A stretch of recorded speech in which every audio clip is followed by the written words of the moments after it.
గౌరవనీయులైన ప్రధానోపాధ్యాయులు గారికి, ఉపాధ్యాయులు గారికి నా నమస్కారాలు. నా పేరు పరిచయ. నేను శ్రీచైతన్య పాఠశాలలో 7వ తరగతి చదువుతున్నాను. నా తోటి విద్యార్థులకు తెలుగు భాషా దినోత్సవ శుభాకాంక్షలు. తేలిన భాష మన తెలుగు భాష. అమ్మదనం నిండిన కమ్మనైన భాష మన తెలుగు భాష. మనిషి పుట్టిన తర్వాత మొదటిగా భాష నేర్చుకునేది అమ్మ ఒడిలోనే. అదే మన మాతృభాష. ఈ ప్రపంచంలో ఎన్నో భాషలు ఉన్నాయి. మన మాతృభాష గొప్పతనం గురించి చెప్పవలసిన అవసరం లేదు. ఆంధ్రప్రదేశ్ మరియు తెలంగాణ రాష్ట్రాలలో మాట్లాడే భాష తెలుగు. వారి అధికార భాష కూడా తెలుగే.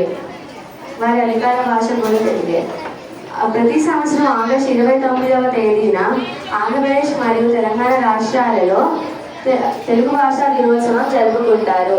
ఆగస్టు 29 అనగా వ్యవహారిక భాషా ఉద్యమకర్త, ప్రముఖ తెలుగు కవి ఎడుగు రామమూర్తి గారి పుట్టినరోజు.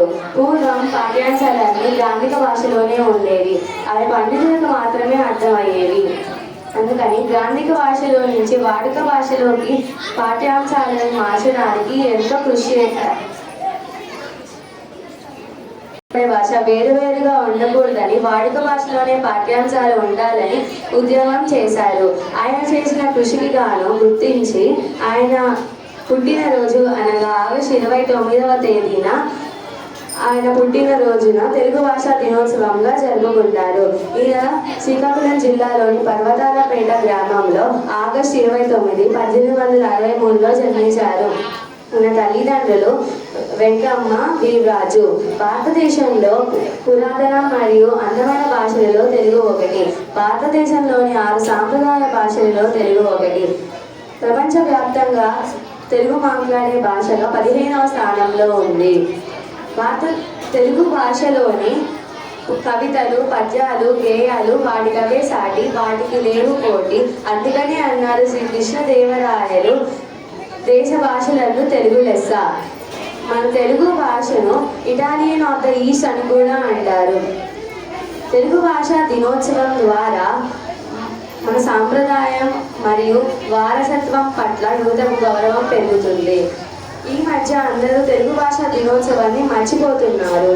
ఇక తెలుగు భాషా దినోత్సవాన్ని గుర్తుంచుకుంటామేమో అని అనుకోవడం గుర్తుంచుకోవాల్సిన విషయమే.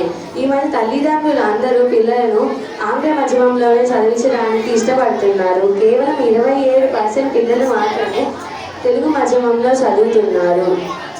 2035వ సంవత్సరానికి 5 భాషలే మిగులుతాయని వినికిడి.